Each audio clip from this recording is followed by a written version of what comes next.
Hi Padawans and Cadets, it's your Uncle Magog here, and today we're going to be reading even more Bible stories. Today, by popular demand, we'll be reading the story of Joseph.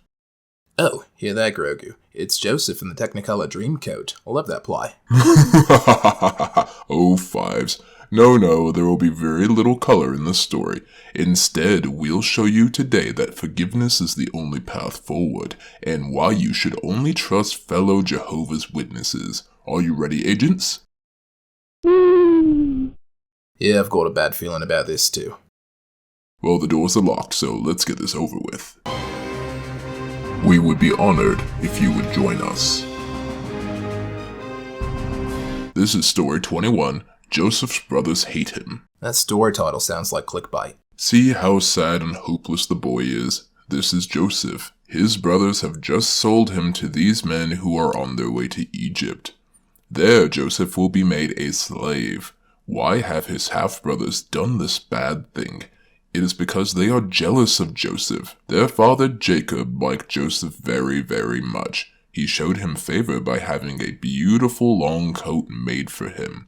You could even say that this particular coat was the coat of his dreams. When his 10 older brothers saw how much Jacob loved Joseph, they began to be jealous and to hate Joseph. But there was another reason why they hated him. Joseph had 2 dreams. In both of Joseph's dreams, his brothers bowed down to him. When Joseph told his brothers these dreams, their hatred grew even more. We don't know why Joseph decided to tell his brothers he thinks he's going to rule them soon. I feel like he's just asking to get beat up, but I digress. Now, one day when Joseph's older brothers are taking care of their father's sheep, Jacob asks Joseph to go and see how they are getting along. When Joseph's brothers see him coming, some of them say, "Let's kill him." But Reuben, the oldest brother, says, "No, don't you do that." Instead, they grab Joseph and throw him into a dried-up waterhole. Then they sit down to decide what to do with him. This reads like a story I would have written when I was 8. About this time, some Ishmaelite men come along. Judah says to his half-brothers, "Let's sell him to the Ishmaelites." And that's what they do. They sell Joseph for 20 pieces of silver. How mean and unkind that was. Judas got 30 for Jesus. Haggle harder than that, Judah. What will the brothers tell their father? They kill a goat and again dip Joseph's beautiful coat in the goat's blood.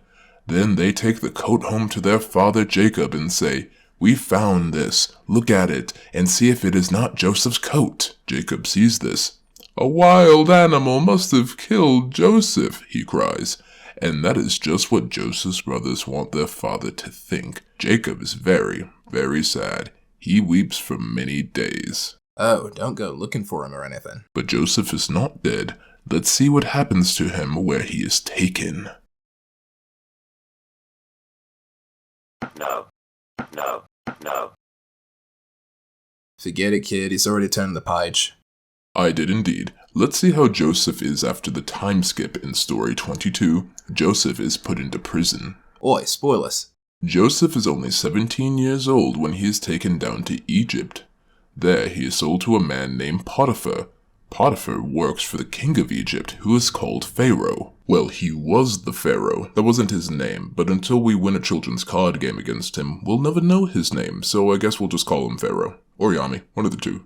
Joseph worked hard for his master Potiphar, so when Joseph grows older, Potiphar puts him in charge of his whole house.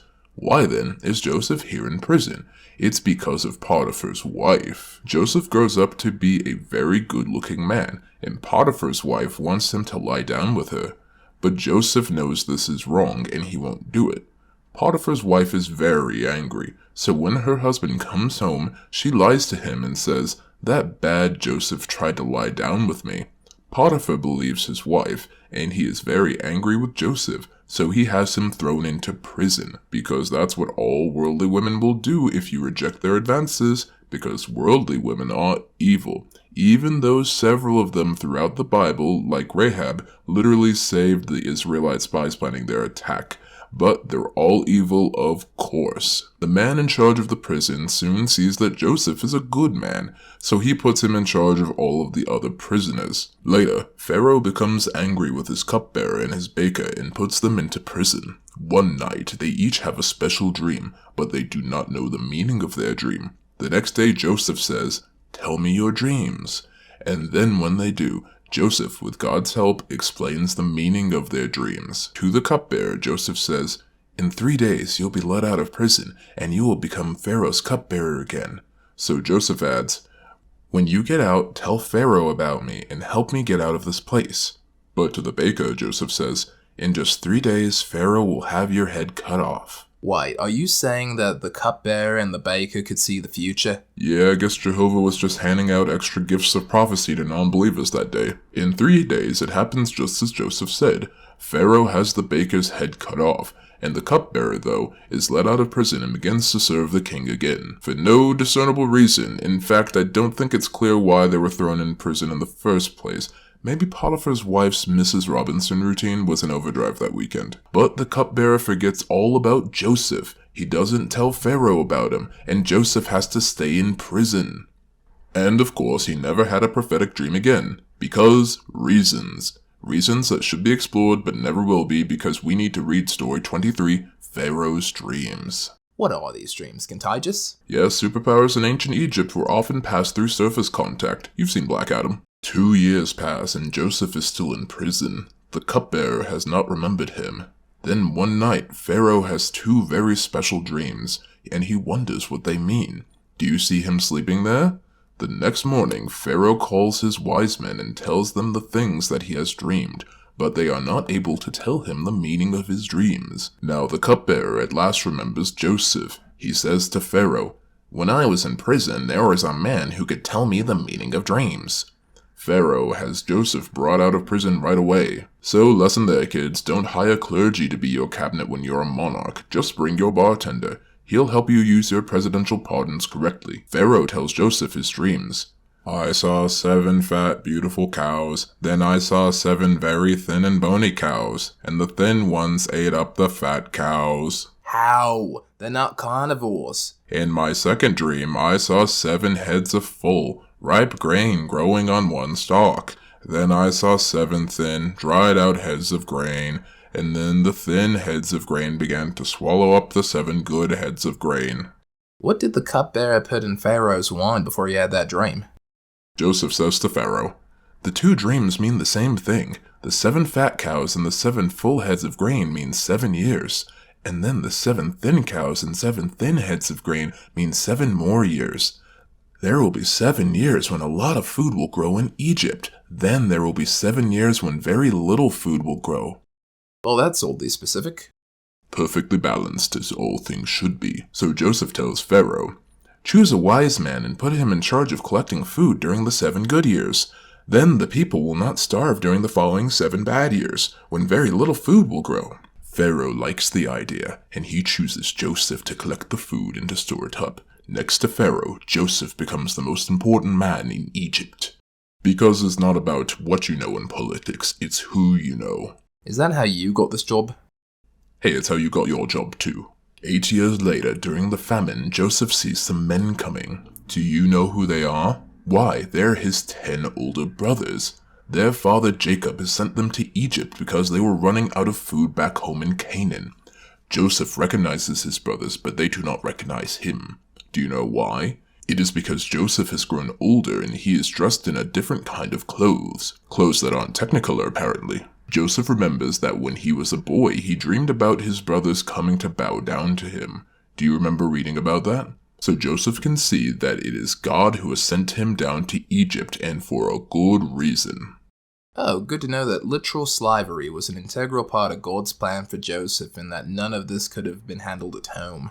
Not about the destination, Fives, it's the journey. The journey, a decade of estrangement from your home, and half a decade of prison and slavery. What do you think Joseph does? Let's see. Oh, well, more spoilery titles. We read story 24, Joseph tests his brothers. Joseph wants to know if his 10 older brothers are still mean and unkind, so he says, "You are spies. You have come to find where our country is weak."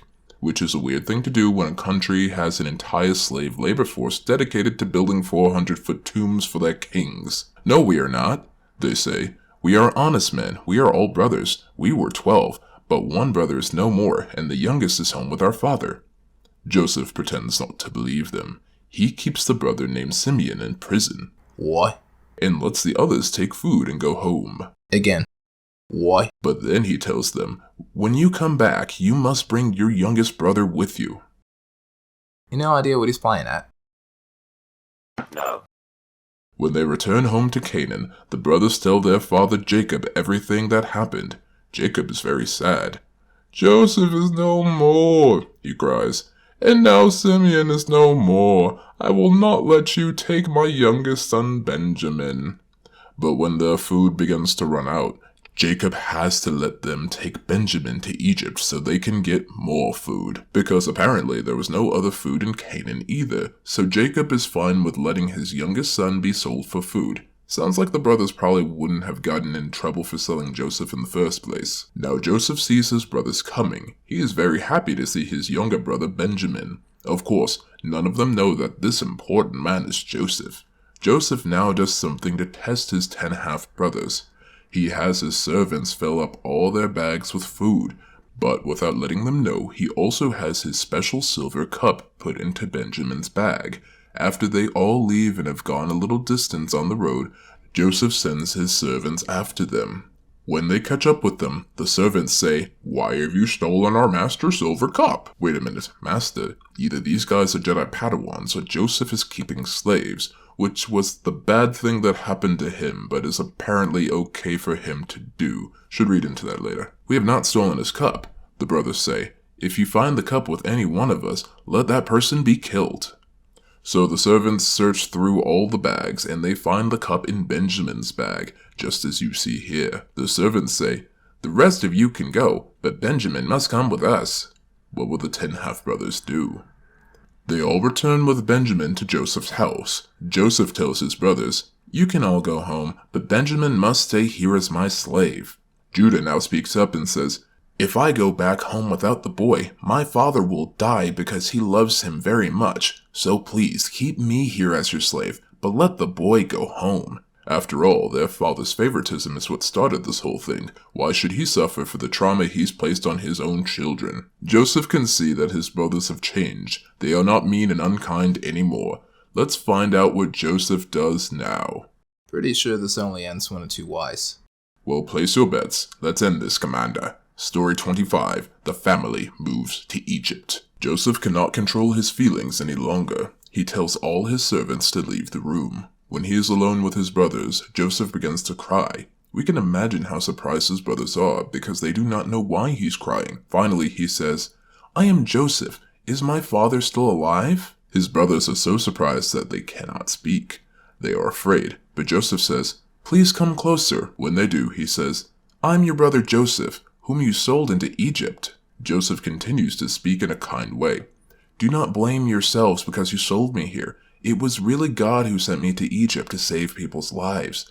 Pharaoh has made me the ruler of the whole country, so hurry back to my father and tell him this, and tell him to come live here." Joseph also asks for his pride coat back, but they're going to need a lot of ancient Egyptian OxyClean to get the goat blood out of it. Then Joseph throws his arms around his brothers, and he hugs and kisses them all.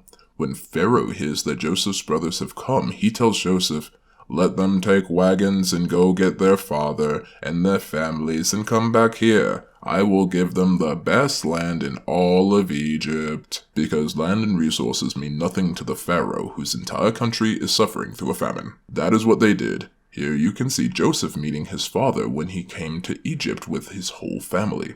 Jacob's family had become very big. Altogether, there were 70 when they moved to Egypt, counting Jacob and his children and grandchildren. But there were also the wives and probably many servants too.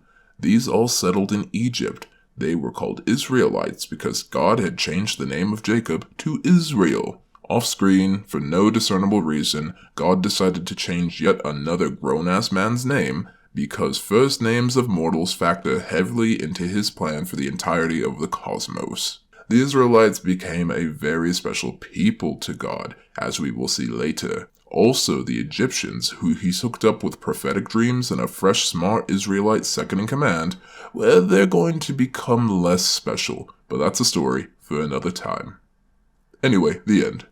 So, Commander Fives, what are your thoughts? That was a lot.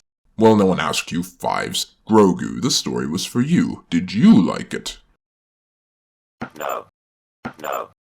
No. What was the problem? All that happened was Joseph's brothers contemplated murdering him, then probably almost did by throwing him into a well. Well, don't forget about the literal child slavery. Joseph was only 17 when he got sold into slavery some 480 kilometers from his home.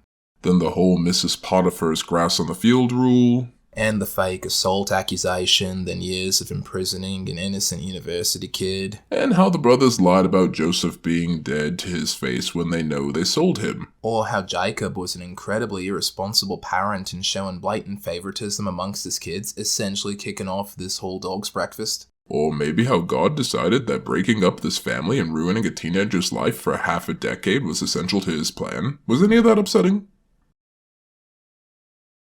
Yes.